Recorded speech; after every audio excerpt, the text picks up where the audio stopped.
Hello everyone, आज के इस वीडियो में हम पढ़ने वाले हैं क्लास 11th केमिस्ट्री का तीसरा चैप्टर जो है कि तत्वों का वर्गीकरण और गुणधर्मों की आवर्तता, जिसका हम बहुत ही इंपॉर्टेंट टॉपिक आज के इस वीडियो में डिस्कस करेंगे जो है कि आधुनिक आवर्त सारणी या इसे हम संशोधित आवर्त सारणी के नियम से भी जानते हैं। तो आज के इस वीडियो में ये हम देखेंगे। दूसरा फिर से हम देखेंगे कि मेंडलीव की आधुनिक या संशोधित आवर्त सारणी क्या होता है, इसको भी हम समझेंगे। और उसके बाद तीसरा हम समझेंगे कि आधुनिक आवर्त सारणी की विशेषताएं क्या होती हैं, मतलब इसका लक्षण या हम कह सकते हैं इसका गुण क्या होता है।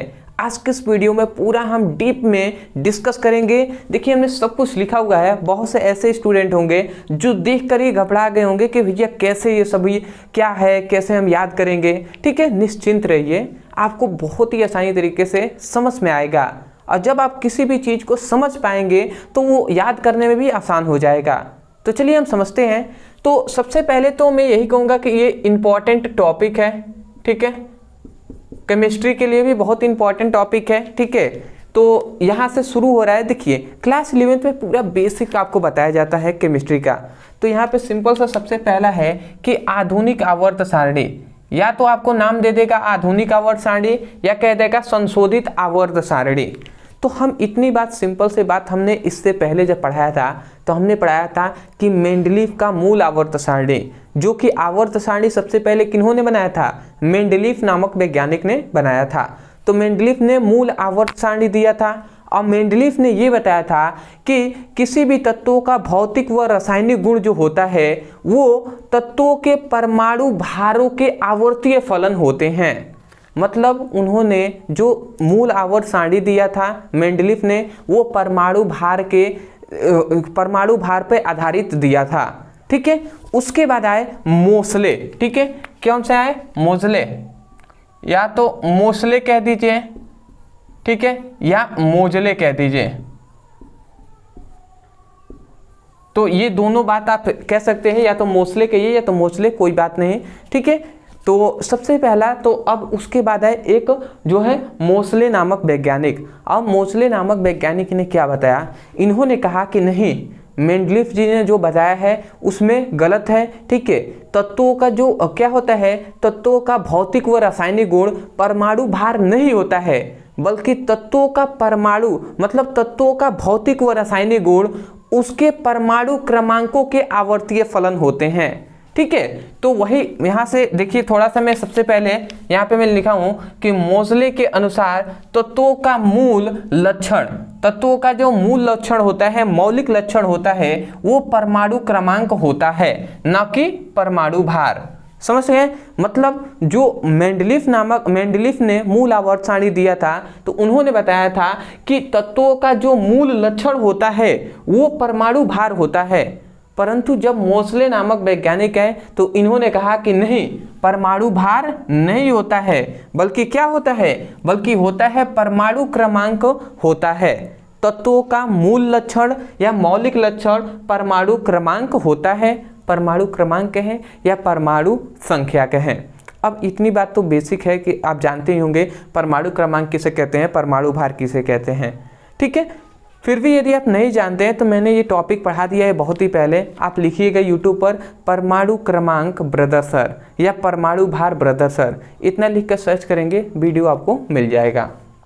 ठीक है, और उसके बाद उन्होंने क्या किया, उसके बाद मोसले ने अब जो क्या है आधुनिक आवर्त सारणी में बताया कि अतः जब तत्वों को उनके परमाणु क्रमांकों के बढ़ते हुए क्रम में रखा जाता है, ठीक है, तत्वों के परमाणु क्रमांक के बढ़ते हुए क्रम में यदि हम रखते हैं, ठीक है, जिसका परमाणु क्रमांक कम है उसे पहले लिखेंगे, उससे बड़ा वाला, फिर से उससे बड़ा वाला, इस प्रकार परमाणु क्रमांकों के बढ़ते हुए क्रम में रखा जाता है, तो एक निश्चित अंतर के बाद सामान्य गुणधर्म वाले तत्व प्राप्त होते हैं। मतलब एक निश्चित अंतर के बाद समान जो गुण वाले जो तत्व होते हैं वो प्राप्त होते हैं।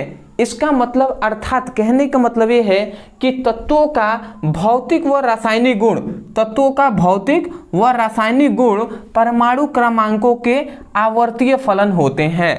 मतलब या तो आप सिंपल से यहाँ से कह दीजिए कि जब तत्वों को उनके परमाणु भारों के बढ़ते हुए क्रम में रखा जाता है तब तत्वों का भौतिक व रासायनिक गुण उनके परमाणु भारों के आवर्तीय फलन होते हैं। या आप सिंपल से यहाँ से लेकर यहाँ तक भी लिख देंगे तो भी चलेगा कि परमाणु क्रमांकों को बढ़ते हुए क्रम में रखा जाता है तो एक निश्चित अंतर के बाद सामान्य गुणधर्म वाले तत्व प्राप्त होते हैं। ठीक है, ये एक निश्चित अंतर के बाद सामान्य गुणधर्म वाले तत्व प्राप्त होते हैं। ये समझ में आ जाए तो ये लिख लीजिए, या इसी मतलब को हमने नीचे फिर से लिखा है अर्थात करके, कि अर्थात इसका मतलब यह है कि तत्वों का भौतिक व रासायनिक गुण उनके परमाणु क्रमांकों के आवर्तीय फलन होते हैं, मतलब परमाणु क्रमांकों पर ही निर्भर होते हैं। समझ गए? तो ये है आपका आधुनिक आवर्त सारणी या संशोधित आवर्त सारणी जो मोसले नामक वैज्ञानिक ने दिया था। तो इन्होंने, मैंने अपने तरफ से पूरा छोटा करके छांट कर आपको जो इम्पोर्टेंट है वो हमने बता दिया। इतना यदि आपको बोर्ड एग्जाम में आ जाता है, ठीक है, आपके एग्जाम में मतलब, तो आप इतना लिख देंगे बहुत है। ठीक है, उसके बाद जब इन्होंने ये आवर्त सारणी दिया तो उसी आवर्त सारणी में इन्होंने कहा मेंडलीव की आधुनिक या संशोधित आवर्त सारणी, मतलब उसके बाद मोसले ने ही क्या दिया, एक सारणी दिया जिसे हम मेंडलीव की आधुनिक आवर्त सारणी या मेंडलीव के संशोधित आवर्त सारणी के नाम से जानते हैं। ठीक है, तो अब देखते हैं कि आधुनिक आवर्त सारणी क्या है। देखिए, इतनी बात जब इतना मोसले ने बताया तो मोसले ने जान गए थे कि जब तत्वों के परमाणु भारों के, मतलब परमाणु क्रमांकों के बढ़ते हुए क्रम में रखा जाता है तो क्या होता है, तत्वों का भौतिक व रासायनिक गुण परमाणु क्रमांकों के आवर्तीय फलन होते हैं। तो मोसले नामक वैज्ञानिक ने क्या किया, तत्वों को उठाया और परमाणु भारों के बढ़ते हुए क्रम में रखा, और जब परमाणु भारों के बढ़ते हुए क्रम में रखें तो उनको एक सारणी प्राप्त हो गया। ठीक है, और उसी सारणी को मोसले ने कह दिया क्या, मेंडलीव की आधुनिक आवर्त सारणी। समझ गए? वही बात हमने सिंपल से यहाँ से लिखा हुआ है कि क्या हमने लिखा है, मोसले ने, ठीक है, मोसले ने सभी तत्वों को आधुनिक आवर्त नियम के अनुसार परमाणु क्रमांकों के बढ़ते हुए क्रम में रखकर एक सारणी प्राप्त की जिसे हम मेंडलीव की आधुनिक आवर्त सारणी कहते हैं। समझ गए? मेंडलीव की आधुनिक आवर्त सारणी कहते हैं।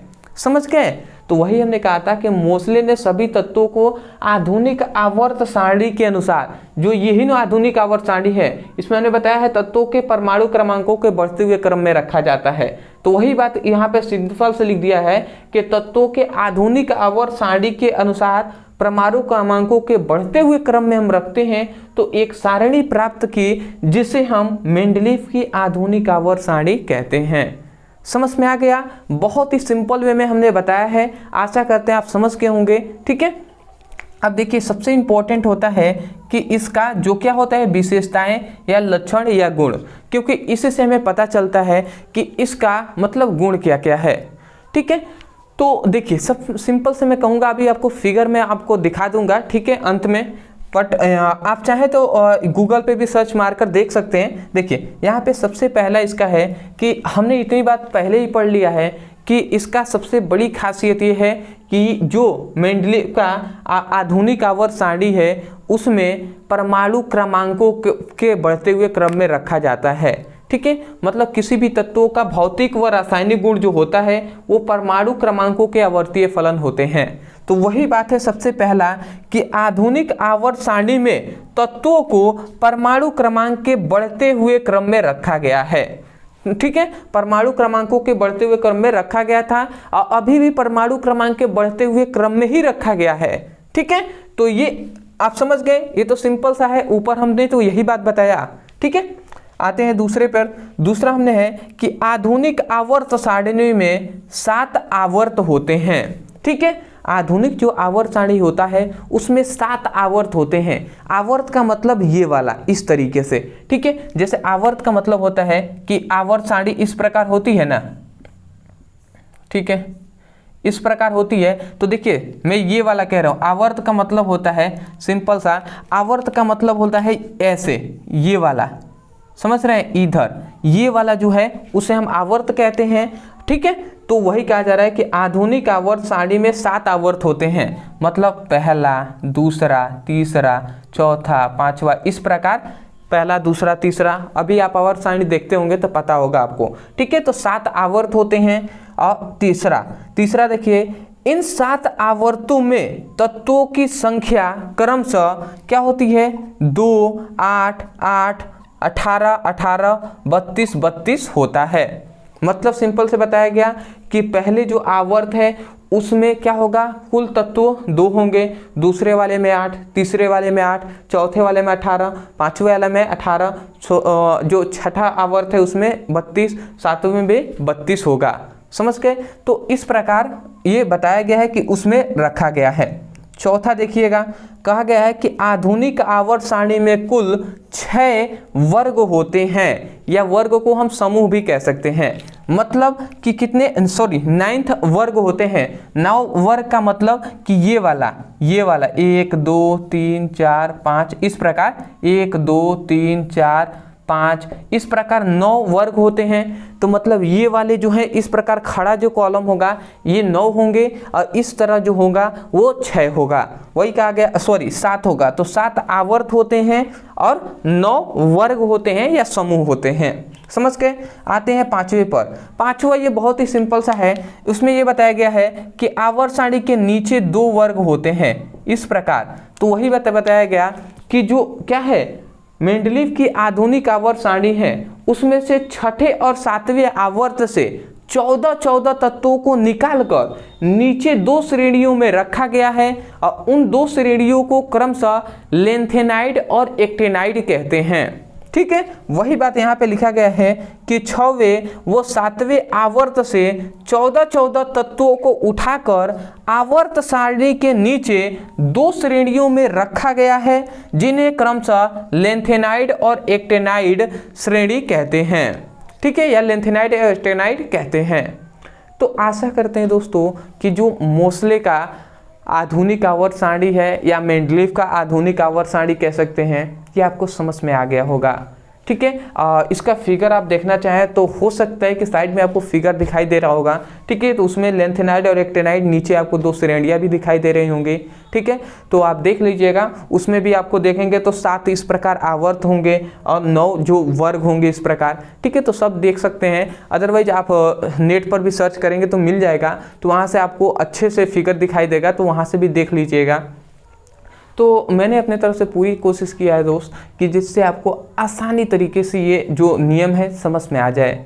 मैं यही कहूँगा, यदि आपको समझ में आया है तब जाकर एक हमें कमेंट करके केवल यही बता दीजिएगा कि आपको समझ में आ गया है। दूसरी बात, चैनल पे नए होंगे तो चैनल को सब्सक्राइब कर दीजिएगा, क्योंकि आप ही के लिए इतना मेहनत किया जा रहा है तो सब्सक्राइब तो बनता है।